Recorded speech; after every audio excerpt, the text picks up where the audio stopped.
The ANC betrayed our struggle for total liberation as Africans. What if I told you the struggle, yes, was won, but the people never got free?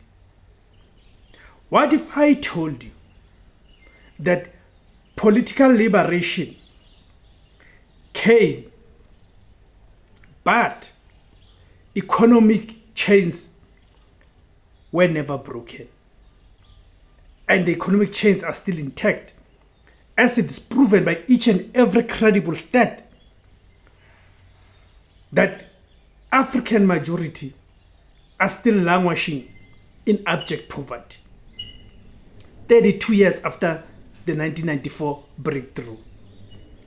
Today we are asking a very uncomfortable question. Did the ANC betray the struggle for total liberation of Africans? Stay with me, because this is not just history. This is our reality as Africans.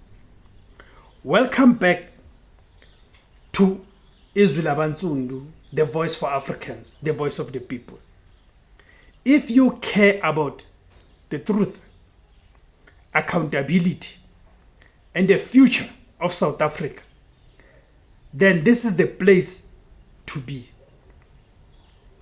Today's topic is sensitive, emotional, and deeply important amongst us as Africans.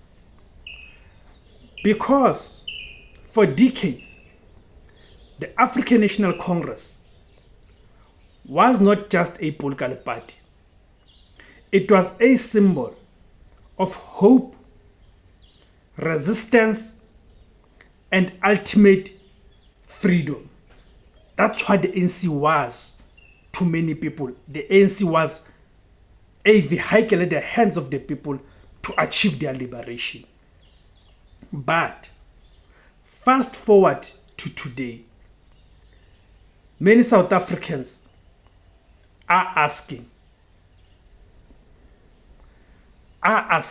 was that promise fulfilled, or was it compromised?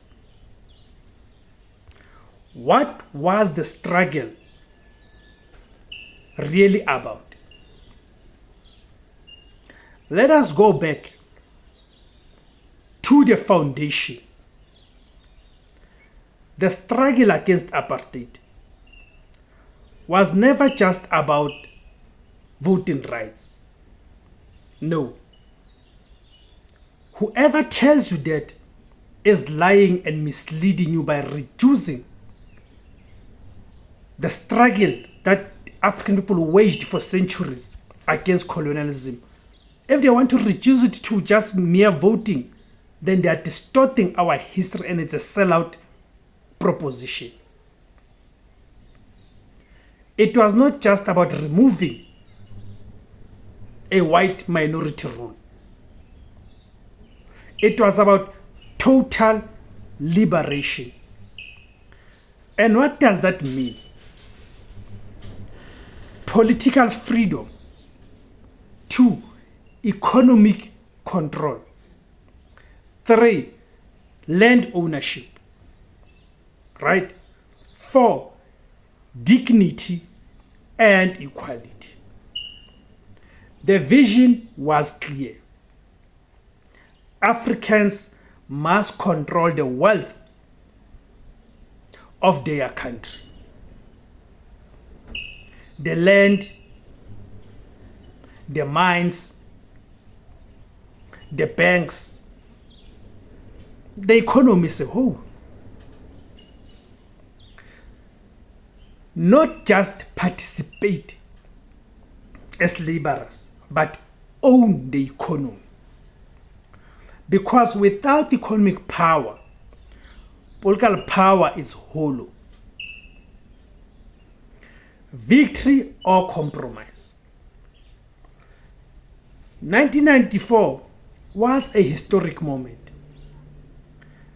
The first democratic elections, a new constitution, a new dawn.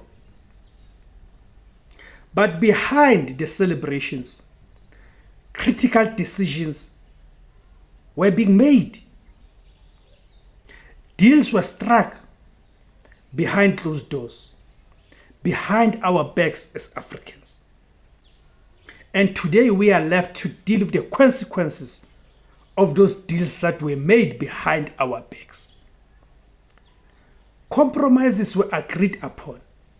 Compromises that have enriched only a few black elites at the expense of the black majority.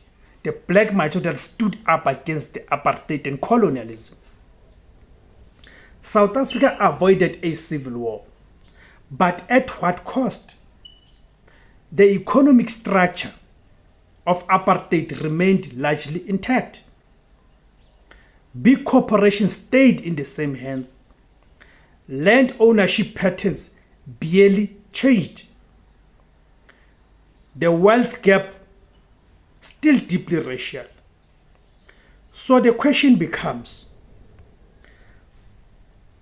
did the ANC win political power but surrendered economic control? Because true liberation means dismantling inequality, not managing inequality. The economic reality today. Let us look at the current situation.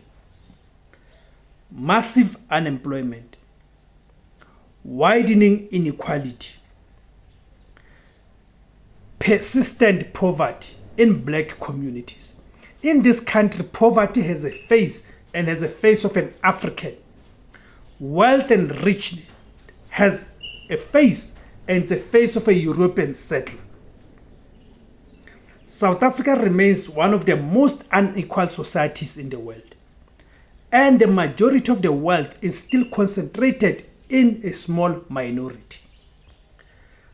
Black economic empowerment policies were introduced, but many argue they benefited a connected elite rather than the masses. Tender systems created billionaires, but did they create sustainable opportunities? Absolutely no. Townships still struggle. Rural areas remain underdeveloped. Young people feel locked out of the economy. So again, where is the liberation? The corruption and betrayal. Now we get to the most painful part. Corruption, state capture, mismanagement. These are not just buzzwords, they are realities that have affected millions. Money meant for development disappeared. Public institutions weakened.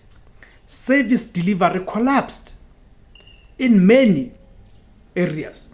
And when leaders prioritize personal wealth over public good, that's when people begin to feel betrayed, because the struggle was not about replacing one elite with another. It was about uplifting the masses. Was it betrayal or failure? Now let us be fair. Was this a deliberate betrayal or a failure of leadership? Some argue that the ANC faced impossible pressures, global economic systems, internal divisions, the need for stability.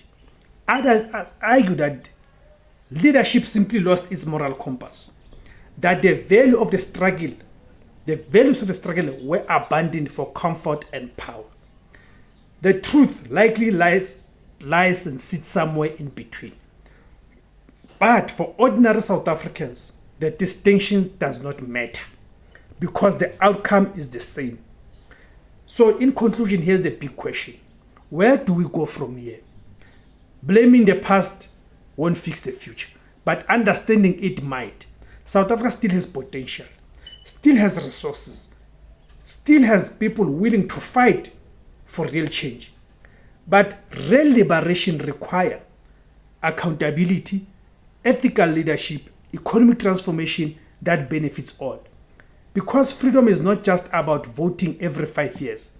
It's about dignity in daily life. Let me know what you think. Did the ANC betray the struggle, or did they simply fall short under pressure? Drop your thoughts in the comments. If you enjoyed this video, don't forget to like, subscribe, join, and share. This is more than content.